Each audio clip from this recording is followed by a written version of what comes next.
The insurance industry has struggled for a long time to stay profitable. Loss ratios have remained stubbornly high, especially among property and casualty insurers who battle escalating and increasingly violent incidents of climate change. And then came the pandemic, which has proven to be another major disruptor. Yet at the same time, when historians of technology look back, they may say that the coronavirus was the catalyst to radically accelerate change across industries of all stripes. That rapid acceleration has been playing out within the insurance industry in dramatic fashion. Insurance carriers, their partners, the MGAs, as well as brokers and agents have all been swept up by a sea change of technology spurred on by a global virus.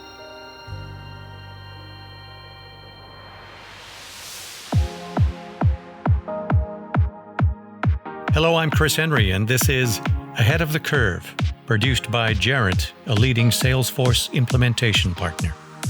Today we feature an interview with Doug Stitzer, the Global Director for Insurance Industry Advisors at Salesforce. Doug has nearly 20 years of liability insurance experience, which he brings to his role. The recent Salesforce acquisition of Vlocity is adding tremendous muscle to Salesforce Industries and its technology platform for the insurance industry. Consequently, insurers finally have the tools at hand to drive up revenue and profitability without incurring rising costs at the same time. Breakthroughs are being made across the entire insurance chain, but especially where accelerated underwriting is concerned. So my first question to Doug was what he saw as the key challenges facing underwriters in the P&C segment today. I think what's interesting, Chris, about that question is that if you had asked me that pre-COVID, it probably would have been different. Here we are emerging in a post-COVID world. People are starting to think about what does new normal look like. And I think underwriters are seeing some new challenges. One of them is that ability to rely on their neighbor for deep specialization. You know, I think you talk to a lot of folks that live in underwriting shops, and it was very normal to have, a buddy, a partner, a mentor, somebody that you would be connected to that would show you the ropes, and you would become very specialized in a particular market or niche, and you would learn the ins and outs of what your carrier did. And that ability now to sit with somebody in their cube, watch what they're doing, to mine that data real time as they're working has just changed dramatically. So that's one. I think the other two, being at home and having that challenge, you picture that cube back in a traditional office of multiple monitors and people swiveling in their chairs and being, hunters and gatherers of information. It's a little bit more challenging. And so what that does for number three, and I think it really is an opportunity, is it's challenging underwriters today to think about what motivates them when they get up every day, and do they like where they're working?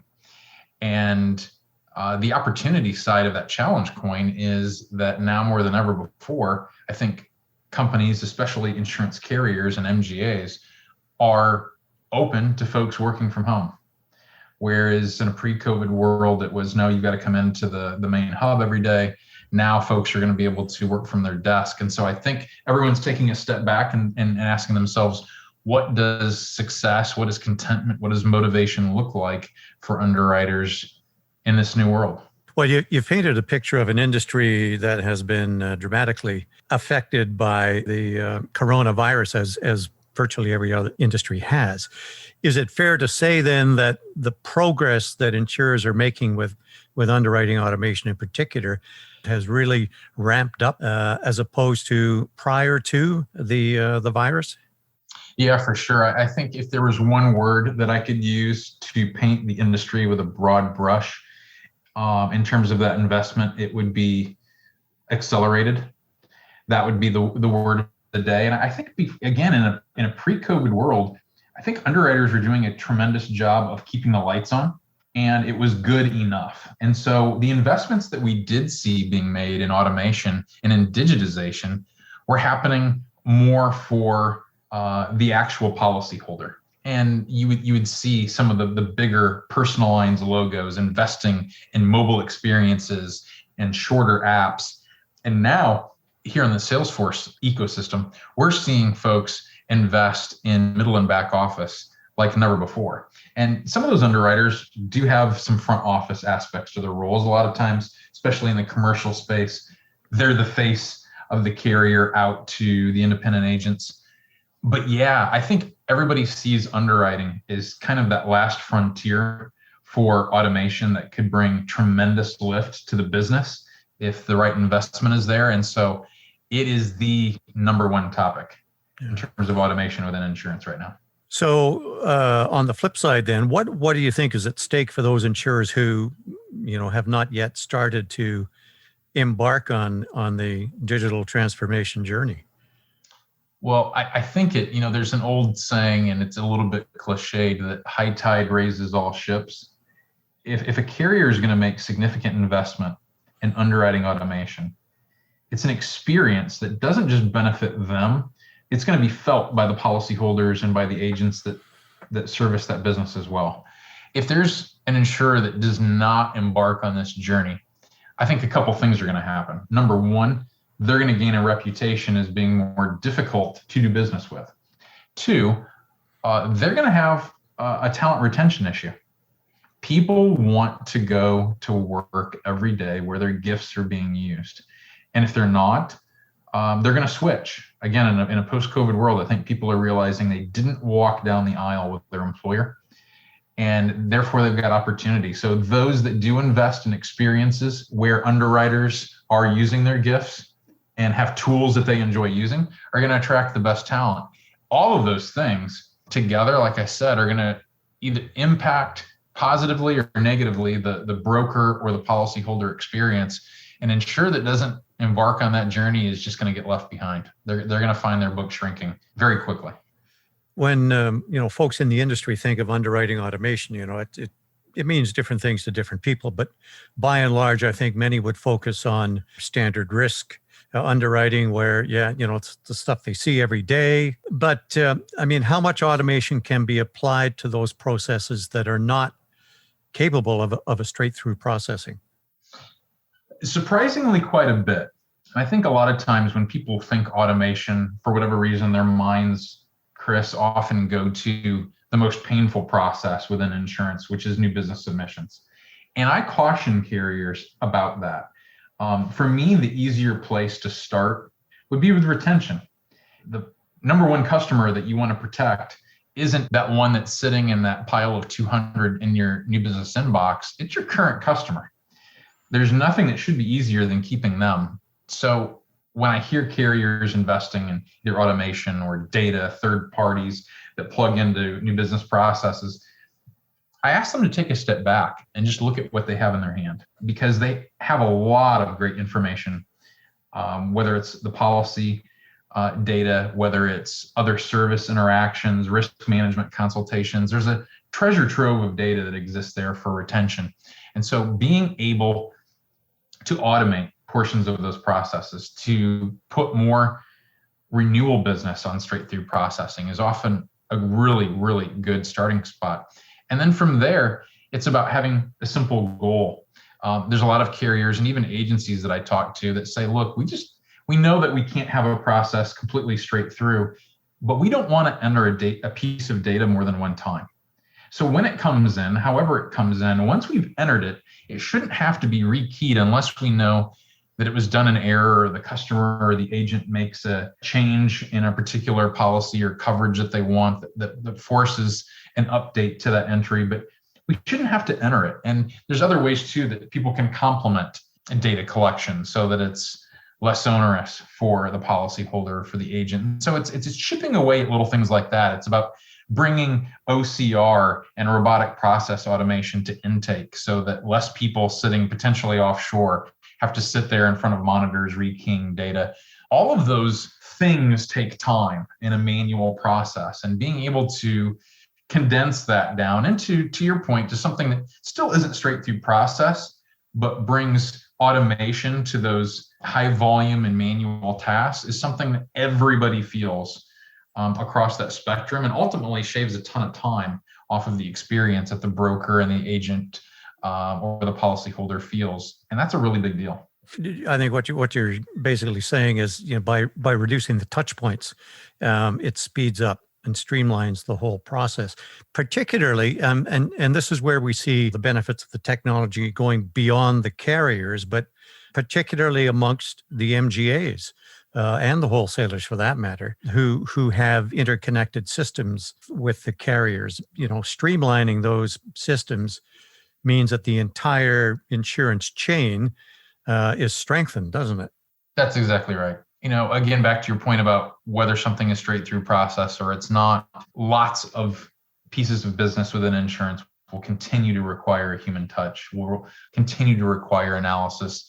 And that's okay, as long as you're focusing that energy on high value tasks and things that do truly require some art along with the science. And if people are focused there, I think they're going to be really excited to continue to come to work every day. Being able to automate the rest of it is where every leader wants to go right now. So let's say an insurer has done that. They've taken the first step in underwriting automation. What would be some of the immediate benefits, and what would be some of the longer term benefits that they could feasibly expect to see? I think the immediate benefits are capacity. It's gaining time. And then what do you do with that time? Part of that is simply improving turnaround times versus industry norms and being able to say, we take care of you. When you look through the policyholder lens, people want something that's affordable, they want value, but they also want speed and accuracy. Yes. And when something isn't fast, it communicates something. So I think having just an improved turnaround time builds broker loyalty. Brokers want things fast too. They don't want to have a ton of back and forth between the policyholder and the carrier. So if we can mitigate that, we can cut out some time. Everybody feels that. So I think it breeds an emotional response that is loyal. It's loyal from the underwriter standpoint as well. But then the conversation shifts in the near term to, all right, well, what am I going to do with that extra capacity? Maybe the answer is nothing. We're just going to have improved turnaround times across the board and just serve our existing agents and our clients that much better. A lot of times it's, okay, well, where can we grow? Where can we take on a new product, a new geo? Where can we add more agent relationships because of this extra capacity? And then you ask about long-term. Long-term means, as a carrier, if I want to grow, and again, there could be many avenues for that growth, the old model is throwing bodies at it. That's the answer, especially when you've got an underwriting process that doesn't contain any automation. And so with that, the long-term is, okay, now I can actually grow at scale. What does that mean? It means I can maintain a certain service level expectation. I can grow my book, I can grow my footprint, and I can do it at a flat or reduced expense ratio. That is every carrier's dream, because as everybody knows, that comp and bend that comes along with every single person that you hire on, especially in underwriting, is a really expensive investment. Mm-hmm. And so if you can keep your current workforce and grow without throwing more bodies at it, you're going to have a competitive advantage against every other carrier. While automated underwriting, straight-through processing, and streamlined operations are enormously beneficial for carriers and MGAs, we can't forget that the point of it all is the customer experience, whether that's the policyholder, the broker, or the agent. So, does automated underwriting really transform the customer experience? I think it does. And I think it, whether your customer is the policyholder or the agent, I think both benefit. And here's why. The foundation to automated underwriting is data and process. It assumes that you've got good data, you've got the right data at the right time, but it's also going to challenge carriers to inspect their processes. And investing in a shiny box with a cool logo on it that brings some automation in and of itself isn't going to change things at a carrier. There really is going to have to be a hard look at what's the order we do stuff in. Are all of these tasks value added? Are all these data points that I collect value added? And at the end of the day, if I've built something that provides automated underwriting, it also implies that I can offer transparency and visibility back to the agent and the policyholder about where things are at in the underwriting journey. And that gives, to your point about retention, Chris, a sense of personalization, a sense that, when you can see into a process and know how things are moving along and who's got it, who's taking care of you, there's a good feeling that comes along with that. Again, it goes back to that loyalty. If the underwriter needs to engage you, maybe they got a question about a certain question on the app that was answered a certain way. Maybe there's additional information that they need. Now it's much more collaborative. When you're connected, when the process is transparent, I think it completely transforms the customer experience. Again, whether that customer is the policyholder or the agent.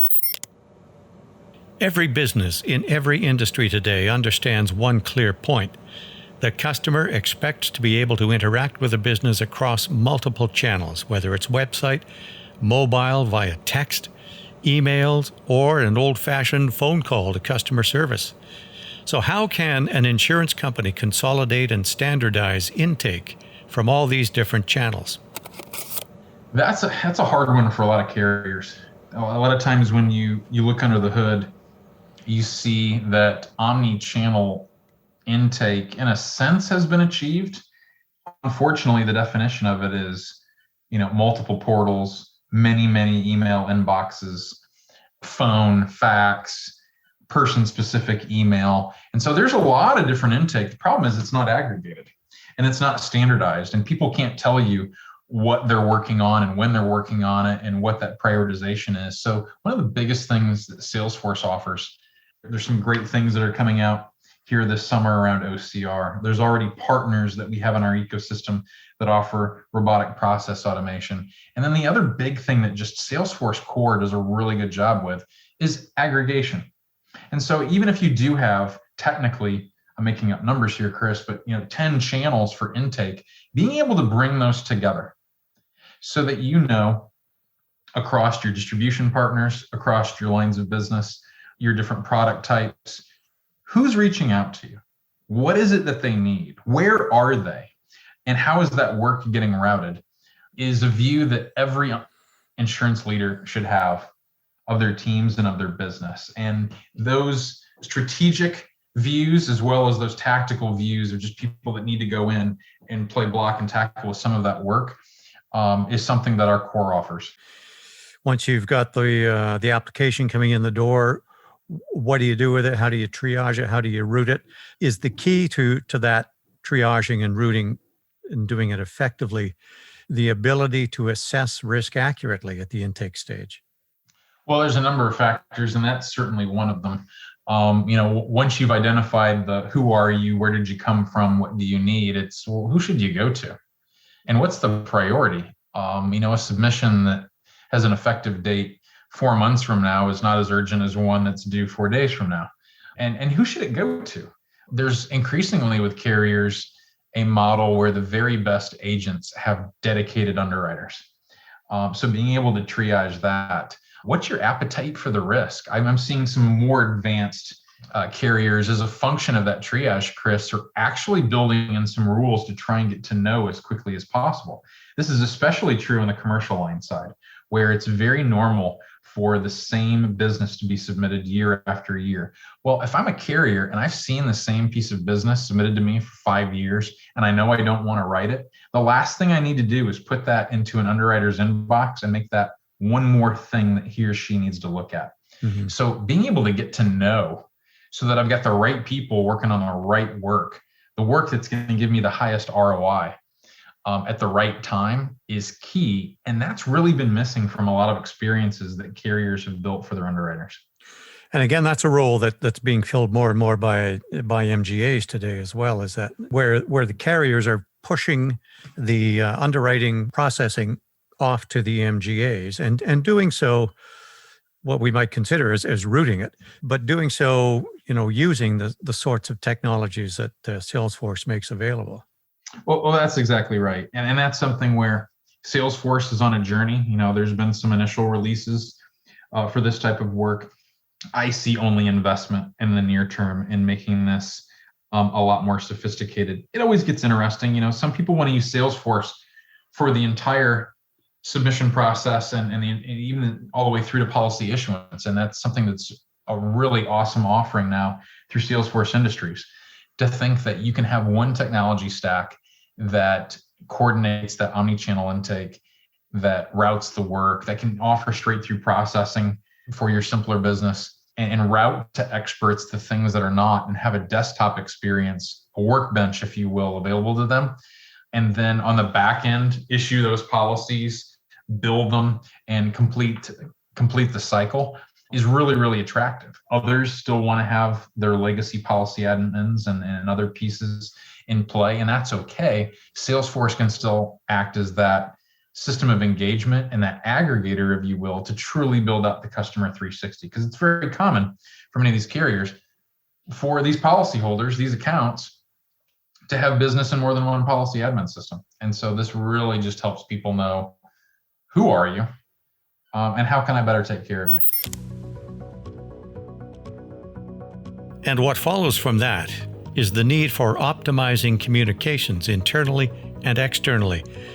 I asked Doug how Salesforce can make channel communications more efficient. Well, it's a great question. There's actually a variety of ways within carriers. Tools like Chatter. I suspect that here in the very near future, tools like Slack will be coming into play for teams to collaborate around books of business or individual submissions. Other ways, of course, are through our partner communities. The ability for an underwriter, for example, to send questions back over to their agent or the account team on the agency side and have seamless communication that way. The other thing that we're seeing too is, and folks, I think a lot of times think about Salesforce through a carrier lens, is that we have a producer desktop solution as well. And so we're increasingly seeing, especially with top 100 agencies, if they've got a good sized book of business, if they've got a really strong partner on the carrier side, they're building those point-to-point API connections between the two so that the producer never needs to leave his or her desktop in Salesforce. The underwriter has their own workbench in Salesforce, and that unlocks an unbelievable ability to communicate back and forth while not leaving your native system. I want to come back to the expense ratio. We touched on that earlier. And I mean, if carriers, particularly P&C carriers, can crack that nut, then they would be well on the road to profitability, which has been elusive, to say the least, for a long time. What kind of impact can Salesforce Industries have on that, on the expense ratio? Well, I think it goes back to that theme from the beginning of the call, Chris, which is really around, what do you do after you've been successful with automation? And that capacity play, when I'm talking to most business leaders, is, all right, look, we aren't in a place where we're looking at a direct expense reduction. We want to grow, and we've got to keep the lights on. We've got to maintain certain service levels. But this concept of throwing bodies, especially at underwriting, whether, again, you're a carrier or an MGA, is a model that just doesn't scale. And so to be able to bring automation to the right pieces of the process, have a really motivated and loyal workforce that enjoys using the tools, and provides back to the policyholder and the agent a really easy and timely experience, is going to be the one that ultimately leads to growth at a flat or a reduced expense ratio. So it's kind of twofold. You've got the front side, which is, hey, these experiences are going to lead to better retention. They're going to lead to more loyal agents submitting more high quality business. So your top line is going to grow. On the flip side, that should also equate to a much higher bottom line, because you no longer have the equivalent that you're throwing at it from an expense ratio standpoint. Yeah, that makes sense. So you get the best of both worlds.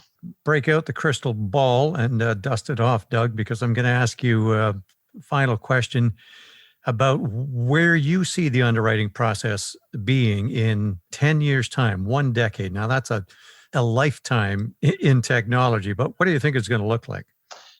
I love that question. It is a lifetime in technology. The interesting thing, though, is insurance historically has moved slower than everybody else at adopting it. Where do I think we'll be? I think a much larger than expected portion of business in the non-personalized market segments is going to be automated. I think you'll see those big investments in retention and midterm endorsements. They'll make their way into new business. It'll start with things like shorter applications, but it is going to be the extreme cases of needing a human touch and art and science of underwriting that's going to see a human being, and everything else is going to go straight through. I think there's going to be an awakening, a realization, if you will, that so much data doesn't even need to be asked for upfront because it's going to be available through a third party or someone else that can supplement the submission process. And I think the days of using email and shared inboxes to submit that work and to manage that work are going to be a relic. And people are going to look back and think, gosh, do you remember when we used to do X, Y, and Z? And they're going to laugh about it and they're going to commiserate around that pain. But it's going to be automated and it's going to be mobile, and there's going to be 100% visibility into the process. And I think what you're going to see is some contraction in the market as a result of it, because some carriers are going to decide not to make this investment, Chris, and they're going to see their book shrink. Will they all be surviving in 10 years? Hard to say, but I think you're going to see more of that premium move towards the carriers that are willing to make that investment in automation. So you've heard the arguments for why insurance carriers and MGAs have plenty to gain from digital transformation, and by the same token, plenty to lose by failing to adopt it. Those companies that have embraced technology are characterized by accelerating growth in sales and premium revenue. Insurtechs have reimagined distribution. Technology-powered MGAs are finding and mining niche markets with greater and faster capabilities. And insurance carriers are focusing on designing and bringing to market new products faster than ever and with far less cost involved. Salesforce Industries is providing the technology for insurers to create seamless integration of systems, automated processes, clear and adept channel communication, with the net result being efficient and streamlined operations. Costs are contained or reduced while business grows. You've been listening to Ahead of the Curve, produced by Gerent. Special thanks to Doug Stitzer, Global Director for Insurance Industry Advisors at Salesforce, for contributing his knowledge and expertise to make this episode possible. Our technical producer is Dave Grine, owner of the Acme Podcasting Company in Toronto, Canada. I'm Chris Henry. Thanks for listening.